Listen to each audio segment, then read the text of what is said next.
Hola a todos, mi nombre es Elena Portillo y soy naturópata colegiada en la Organización Colegial Naturopática de FENACU con número 3720. Bueno, pues un año más estamos en el Congreso Andaluz de Naturopatía en memoria de Diego Prieto. En este caso ya es la 27ª edición. Además también estamos celebrando el cuarto Congreso Mediterráneo de Naturopatía, el cuarto de Ceuta y tercero de Melilla. Y bueno, pues en esta ocasión pues voy a hablaros pues, acerca de eh, la resistencia a los antibióticos. Vamos a compartir la pantalla, ir viendo. Bien, por aquí, perfecto. Pues bien, el título de imponencia es este que podéis ver aquí en esta pantalla, pero he hecho un poquito más hacia arriba, que lo podáis bien. Vale, no me deja. Opciones naturopáticas frente a la resistencia a los antibióticos. Aceites esenciales. Bien, para comenzar, pues voy a poner un poco en situación de cómo está la situación del uso de los antibióticos en la actualidad. Bien, pues el uso de los antibióticos está muy extendido en diferentes ámbitos, tanto en medicina como acuicultura, avicultura, eh, ganadería, veterinaria, eh, incluso también en la industria, ¿no? Por ejemplo, en la producción de productos domésticos. Entonces, debido a este uso tan extendido y en muchos casos es incluso es un uso excesivo e indiscriminado, pues las bacterias han recurrido a ciertos mecanismos que le han permitido hacerse resistentes a los antimicrobianos. Y ni siquiera aplicando concentraciones elevadas se consigue inhibir esa resistencia a los antibióticos que presentan las bacterias. Incluso en muchos casos ya se habla de bacterias multiresistentes porque resisten a varios antimicrobianos, es decir, una misma especie bacteriana es resistente a diversos tipos de antibióticos. Entonces, se ha recurrido también incluso a aplicar múltiples antibióticos a una misma persona en un mismo momento, pero esto tampoco ha funcionado para inhibir la resistencia a los antibióticos. Pues bien, debido a todo esto, pues obviamente pues la resistencia a los antimicrobianos es una grave amenaza para la salud, tanto humana como animal, en todo el mundo. Es decir, esto es un problema que está afectando a todos los países del mundo. Además, también es un problema medioambiental, porque las aguas residuales que proceden de los hospitales, de la agricultura, de la industria y tal, pues llevan residuos, o sea, esas aguas residuales llevan restos de antibióticos.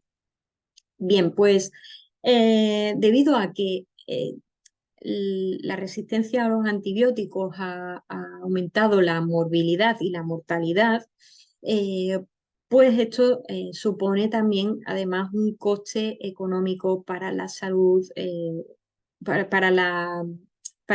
un coste económico, el coste económico en la sanidad pública ha aumentado también. ¿Vale? Entonces, la Organización Mundial de la Salud ha declarado que la resistencia a los antibióticos se encuentra entre las 10 principales amenazas mundiales para la salud pública a las que se enfrenta la humanidad actualmente. Entonces, ha iniciado una campaña mm, que se llama así, resistencia a los antibióticos, resistencia a los antimicrobianos, ¿vale? Ya que considera que son necesarios enfoques multidisciplinarios. Entonces, la Organización Mundial de la Salud pues ya se ha puesto en contacto porque se requiere la participación de todos los profesionales de la salud para que presenten diferentes opciones y diferentes puntos de vista. Entre ellos, pues, los naturópatas como profesionales de la salud también son participantes en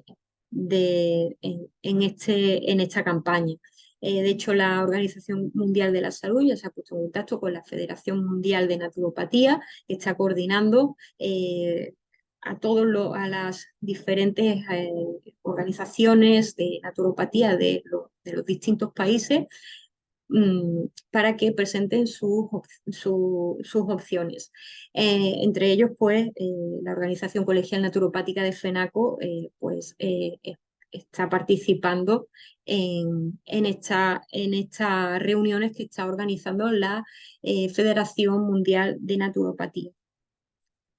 En esta reunión, la Organización Colegial Naturopática de FENACO, pues considera que una de las opciones sería el uso de los aceites esenciales. Pero antes de empezar con el tema concreto, o sea, antes de sumergirnos en el tema de los aceites esenciales, pues voy a explicar primero la percepción de Quorum. ¿Qué es la percepción de Quorum? Pues como decía antes, las bacterias eh, tienen unos mecanismos que las hacen resistentes a los antibióticos. Uno de ellos es la percepción de cuero. La percepción de cuero es un sistema de comunicación intercelular entre bacterias, por así decirlo, ¿vale?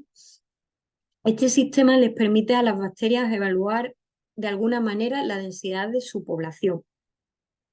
Todas las especies de bacterias que utilizan el mecanismo de percepción de cuero sintetizan una molécula específica, ¿vale? Que se denomina autoinductor, ¿vale? Esa la sintetizan y esa molécula es capaz de atravesar la envoltura celular en las dos direcciones, es decir, desde el interior de la célula al exterior de la célula y desde el exterior de la célula al interior de la célula. Entonces, si la concentración de células bacterianas es baja, la concentración de ese autoinductor en el medio también es baja. Y además las bacterias están muy lejos la una de la otra y ese autoinductor no llega a atravesar la membrana celular, o sea, no llega de una bacteria a la otra, para que me entendáis, ¿vale? Están muy lejos y además son muy pocas en el medio, por tanto, no llegan a alcanzar otra, otra bacteria, ¿vale? Entonces, pero, ¿qué ocurre cuando la densidad de población de una especie bacteriana es elevada? Pues que sí que se alcanza una concentración bastante elevada, lo suficiente, ¿vale? De un determinado autoinductor en el medio. Así que este, pues atraviesa la membrana celular de otra bacteria, que no es la que la liberó, ¿vale? La atraviesa y alcanza el interior celular. Y una vez que ha alcanzado el interior celular, ese autoinductor se une a una proteína. Esa proteína a su vez se une al cromosoma. Por tanto, y esto genera que se active unos genes específicos. Así, de esa manera, pues toda la población bacteriana digamos, mm, detectado, o sea, a la que el autoinductor habrá llegado a, a unirse con esa proteína que está en el interior celular y por tanto al cromosoma y activado esos genes, pues toda la población bacteriana cambia la expresión de determinados genes. Y todo eso lo hace al unísono, ¿vale? Entonces las bacterias pues actuarían generando una misma respuesta todas al mismo tiempo, ¿vale? Dicho de otro modo, se podría decir que en lugar de palabras o signos, las bacterias usan pequeñas moléculas como medio de comunicación o como forma de lenguaje. Vale, para que se entienda, las bacterias, cuando hay poca concentración de las mismas, la concentración de autoinductores que digamos que sintetizan esas bacterias, pues también es baja esa concentración de autoinductor. Por tanto, no alcanzaría otras bacterias, no llegaría al interior celular y no se produciría la activación de esos genes al final, ¿vale? Por tanto, no se produce una respuesta que está mediada por ese autoinductor. No se produce ninguna respuesta. ¿vale? Entonces, cuando la concentración, si es elevada, la concentración de bacterias es elevada, entonces se sintetizan eh, eh, ese autoinductor y la concentración de este pues, es elevada en el medio. Al ser elevada, la concentración de inductores alcanza o sea, atraviesan la pared celular, produciéndose así la unión con la proteína, de la proteína a su vez con el cromosoma, y el cromosoma activa un gen que eh, es específico para generar una respuesta concreta, ¿vale? Y como todo eso está sucediendo o sea, está sucediendo en todas las bacterias de esa población, pues la respuesta al final es como la misma, o sea, es la misma de toda esa población de bacterias al mismo tiempo. Este mecanismo de percepción de quórum está implicado en diferentes procesos, como por ejemplo la producción de factores de virulencia, la capacidad también que tienen las bacterias para formar biopelículas, para la de modificar el movimiento bacteriano y también tiene que estar relacionada con la transferencia de material genético de unas bacterias a otras. Por tanto, en la percepción de quórum puede estar implicado un único autoinductor o varios. Y además existen muchas clases diferentes de autoinductores, es decir, existe un autoinductor para cada proceso.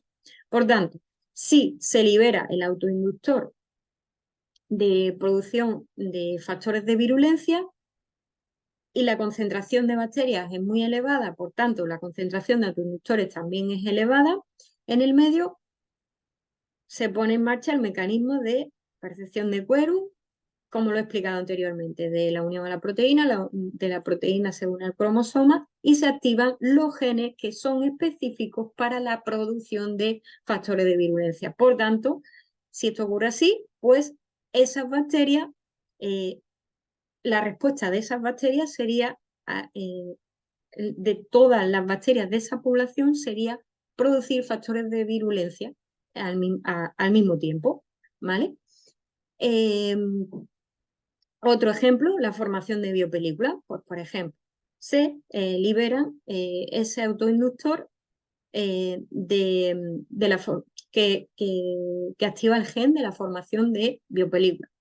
Si hay muchas bacterias, pues se libera ese autoinductor y la concentración de ese autoinductor es muy elevada en el medio, por tanto, o sea, atravesaría la pared celular de otras bacterias.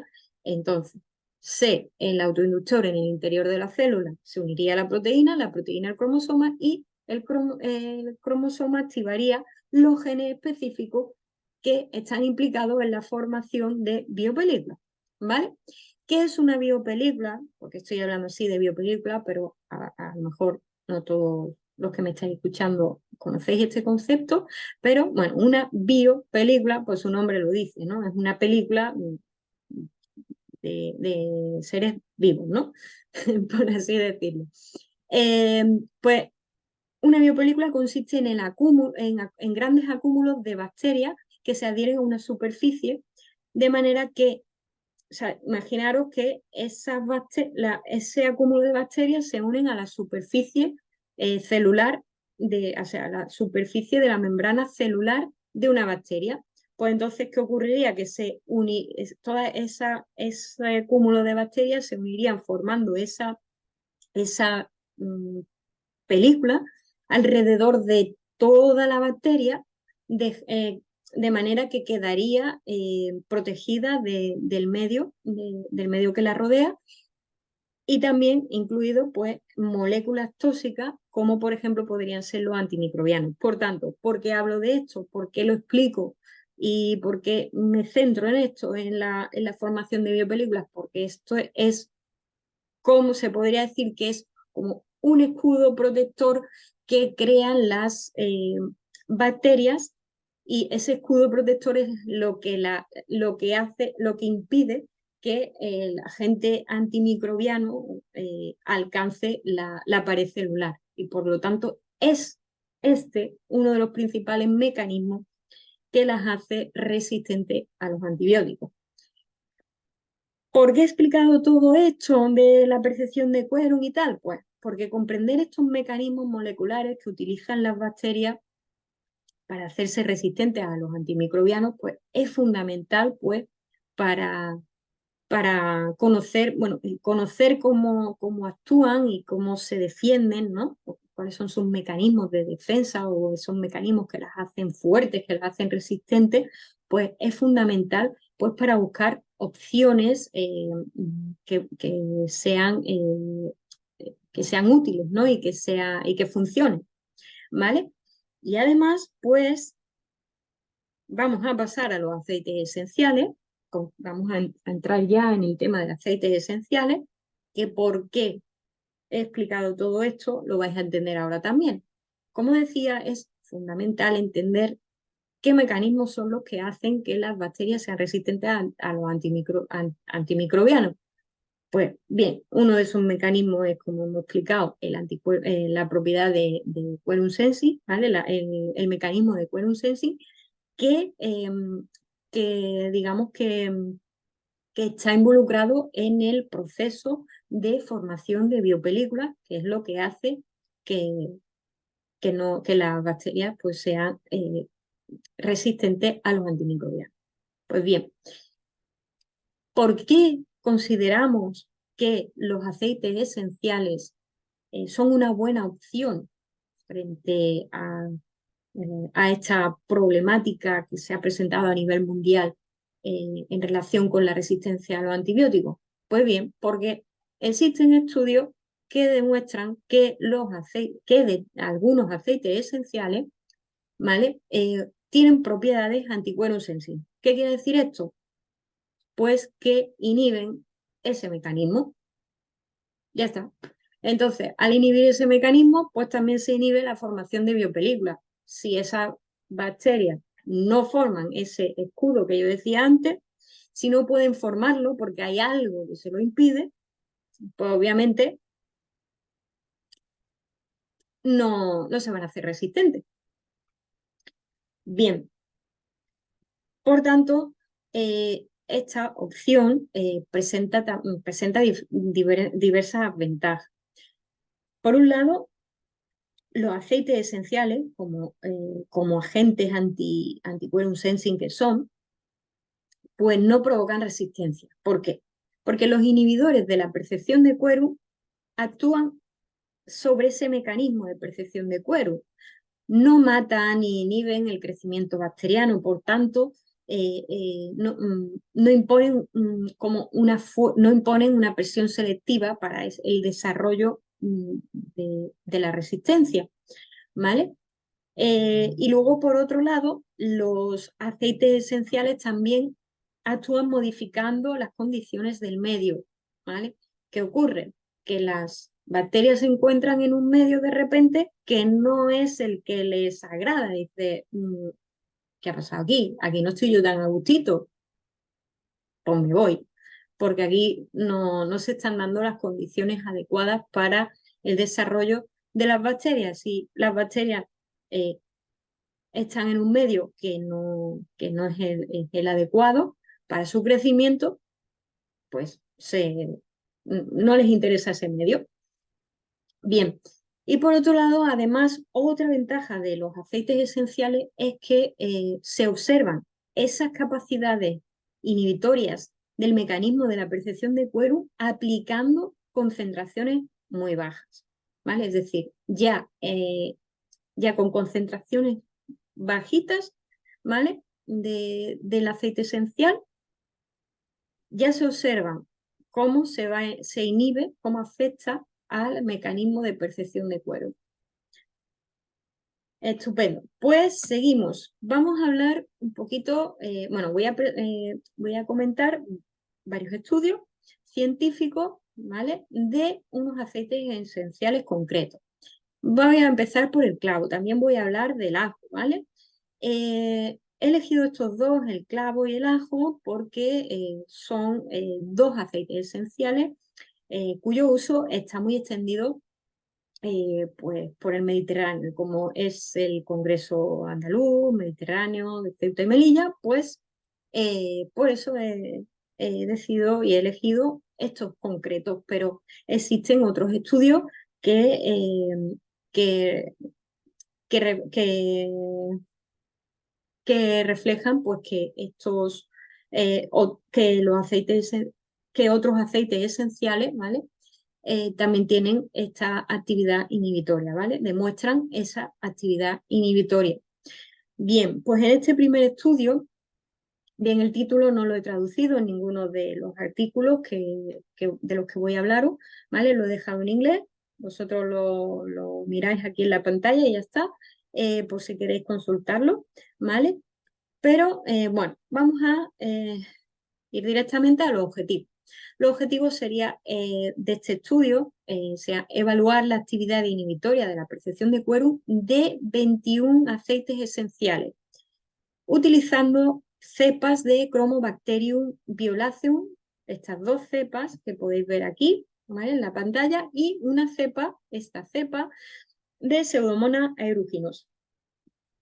Además, también por otro lado, para evaluar la naturaleza anti-quorum sensing concretamente del aceite de clavo frente a la cepa de Pseudomonas aeruginosa, se investigó también el efecto de concentraciones subinhibitorias del aceite de clavo sobre la motilidad de enjambre. Bien, un paréntesis aquí, un inciso.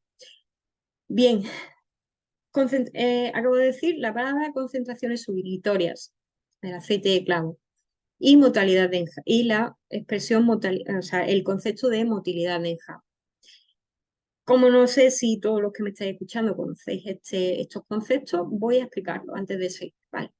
Bien, la concentración inhibitoria mínima es la concentración de un agente antimicrobiano mínima necesaria para que, a partir de la cual se comienza a influir en el crecimiento bacteriano. ¿Vale? Entonces, aquí lo que se aplican son concentraciones subinhibitorias de aceite de clavo, es decir, concentraciones por debajo de la mínima, de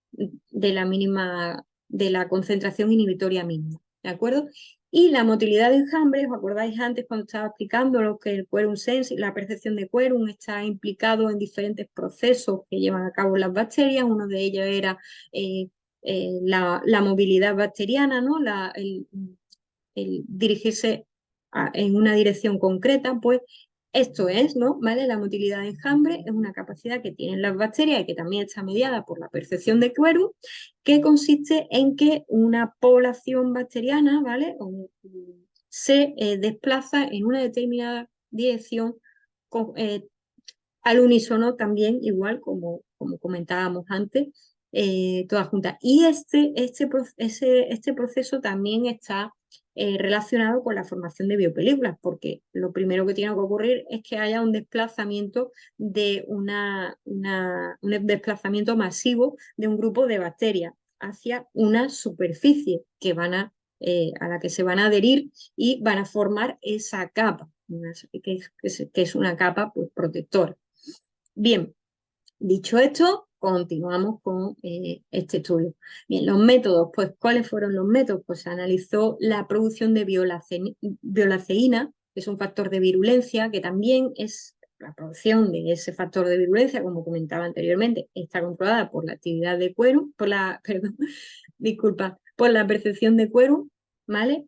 Pues se analizó la producción de este factor de virulencia en concreto en cultivos de Chromobacterium violaceum, tanto en ausencia como en presencia de diferentes aceites esenciales, es decir, de esos 21 aceites esenciales que se pretenden estudiar, o sea, que se pretendían analizar en este estudio. Y también, además, fueron aplicados a distintas concentraciones subinhibitorias. Y por otro lado también pues, se cuantificó la motilidad de enjambre, ¿vale? Midiendo el diámetro del enjambre después de 48 horas de incubación. También igualmente, tanto en ausencia como en presencia de aceite esencial de clavo, y también cuando se aplicaba clavo, pues se aplicó a diferentes concentraciones subinhibitorias. Bien, ¿cuáles fueron los resultados? Pues que de esos 21 aceites esenciales analizados, pues entre todos ellos se detectó una inhibición significativa de la producción de violaceína en el aceite de clavo contra las dos cepas de Chromobacterium violaceo. Y también, por ejemplo, se detectó también una inhibición significativa de la producción de este factor de virulencia en aquellos en los que se había aplicado aceite de canela, menta y lavanda contra esta cepa de Chromobacterium violaceo. Pero esa actividad, o sea, esa inhibición fue menos significativa o relativamente menor, ¿vale? Contra la otra cepa utilizada de Chromobacterium violaceo. Y por otro lado, pues también se encontró una reducción del diámetro o sea, de la motilidad del enjambre, ¿vale? Midiendo ese diámetro, ¿vale? Eh, en, las, en los cultivos a los que se les había aplicado, en los cultivos de las cepas de de Pseudomonas aeruginosa a los que se le había aplicado aceite de clavo, ¿vale? Es decir, eh, o sea, la reducción de la motilidad de enjambre era, o sea, o sea, se redujo más la motilidad del enjambre en los que se había aplicado aceite de clavo que, a los que no se les había aplicado aceite de clavo, ¿vale? En comparación con los que no se les había aplicado, hubo una reducción de la motilidad del enjambre, ¿vale? ¿Cuál es la conclusión? Pues que debido a esa actividad anti-percepción de quórum de ciertos aceites esenciales, pues su aplicación es una interesante opción para inhibir la capacidad que tienen ciertas bacterias para resistir a los antimicrobianos, así como también puede reducir su virulencia. Genial. Pues el siguiente estudio también bueno, está relacionado, ya este estudio es más concreto del aceite esencial del aceite esencial de clavo, ¿vale? Igualmente, el título lo podéis ver aquí en inglés, tal cual, ¿vale? Y los objetivos de este estudio, pues igualmente también eran evaluar el efecto de las concentraciones subinhibitorias del aceite de clavo sobre factores de virulencia que son regulados, ¿vale? En este caso, se analizan diferentes factores de virulencia, ¿vale? Que son regulados por quorum sensing, ¿vale? Por este mecanismo de quorum sensing. Y también el efecto de esas concentraciones subinhibitorias de aceite de clavo en la capacidad de formación de biopelículas frente a una cepa de Pseudomonas, esta cepa de Pseudomonas aeruginosa, que es la misma que la del estudio anterior, y en este caso también en una otra cepa también de Aeromonas hidrófilas. ¿Cuál fue el método? Pues se analizó de nuevo la producción, como digo, en este caso de diferentes factores de virulencia, no como en el otro estudio que solo se analizó la producción de un factor de virulencia concreto, en este caso fueron varios, todos ellos regulados por la percepción de quórum, y también se analizó la formación de las biopelículas en cultivo de las cepas de Pseudomonas aeruginosa y la cepa de Aeromonas hidrófilas. También igualmente, tanto en ausencia como en presencia de aceite de clavo en diferentes concentraciones subinhibitorias. Por otro lado, también se analizó la mortalidad de Caenorhabditis elegans, que es un nemátodo, ¿vale? Que fue preinfectado con estas cepas de Pseudomonas aeruginosa, a la que se le aplicó 1,6%, una concentración de aceite de clavo de 1,6% volumen por volumen, y se comparó con los resultados eh, de, del cultivo al que no se le aplicó aceite de clavo, ¿vale? Bien, Los resultados, pues que las concentraciones subinhibitorias de aceite de clavo, de nuevo, demostraron una reducción estadísticamente significativa de los factores de virulencia regulados por la percepción de Quercus. También la capacidad de formación de biopelículas de la Pseudomonas aeruginosa, ¿vale? Tanto de la cepa de Pseudomonas aeruginosa como la cepa de Aeromonas hidrófila, pues también se redujo de manera dependiente de la concentración en todos los valores de concentración subinhibitoria analizados, ¿vale? Y además, pues, en el nemátodo preinfectado con la cepa de Pseudomonas aeruginosa también mostró una mayor supervivencia cuando se le aplicó el porcentaje indicado anteriormente de 1,6% volumen por volumen de aceite de clavo en comparación con a los que no se les había aplicado aceite de clavo.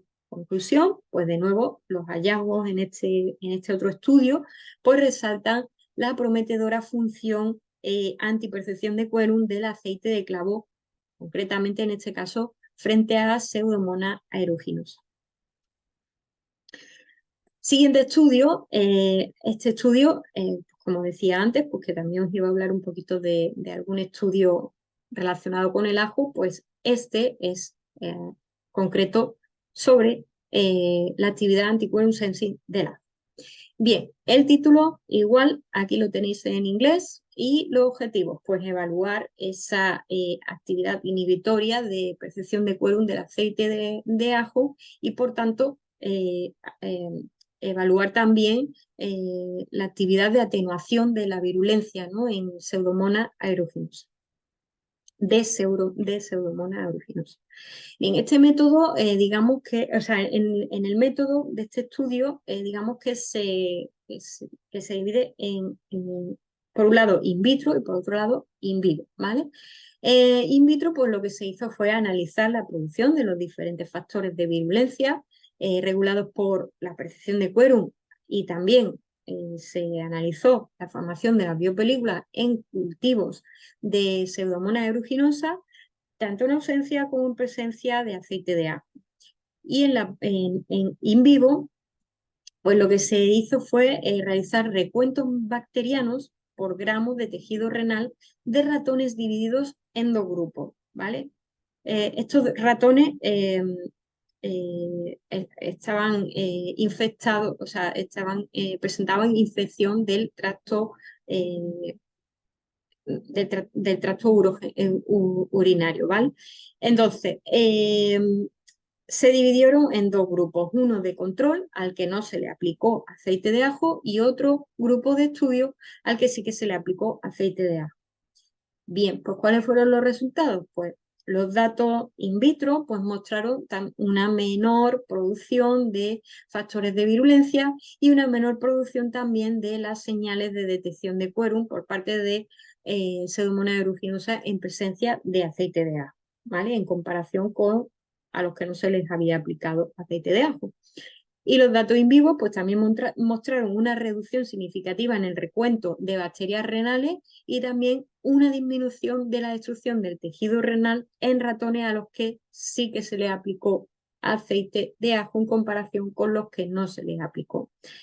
Conclusión, pues el estudio sugiere que la disminución de la virulencia de Pseudomonas aeruginosa en ratones a los que se le aplicó aceite de ajo puede atribuirse a esa propiedad inhibitoria de la percepción de Quercus del ajo.